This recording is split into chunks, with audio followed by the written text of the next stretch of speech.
वज़ीर-ए-आज़म की ज़ेर सदारत खुसूसी सरमायाकारी सहूलत कौंसिल का पहला इजलास। Army chief general Syed Asim Munir की भी शिरकत। निगरान वफाकी काबीना, निगरान सूबाई वज़रा और आला हुकाम की इजलास में शिरकत। निगरान वफाकी काबीना को SIFC के इकदाम से आगाह किया गया। एपेक्स कमेटी मेंबरान की SIFC की मौसर कारकर्दगी की गई तारीफ। आर्मी चीफ की मुल्क की मईशत की बेहतरी के लिए ताउन की यकीन दहानी। कहा पाक फौज मुल्क को तरक्की और खुशहाली पर गामजद करने की हर मुमकिन कोशिश करेगी। मुल्क भर में चीनी बरामद करने पर पाबंदी का फैसला। निगरान वजीर खजाना की ज़ेर सदारत इक्तिसादी राबता कमेटी के इजलास में चीनी की बढ़ती कीमतों के पेश नज़र फैसला किया गया। चीनी बरामद करने से मकामी सतह पर कीमतों में इजाफा हुआ।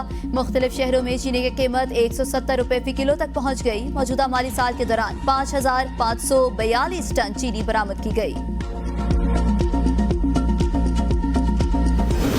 वज़ारत तवानाई में बिजली के बिलों के हवाले से आला सतह का इजलास। वज़ारत तवानाई ने बिजली के बिलों के मसले पर तजावीज़ को हतमी शक्ल दे दी। तजावीज़ कल वफाकी काबीना के इजलास में पेश की जाएंगी। हतमी फैसला काबीना के इजलास में किया जाएगा। तजावीज़ और फैसलों की मंजूरी की मजाज सिर्फ वफाकी काबीना है। तजावीज़ और फैसले मंजूरी के लिए वफाकी काबीना इजलास में पेश किए जाएंगे।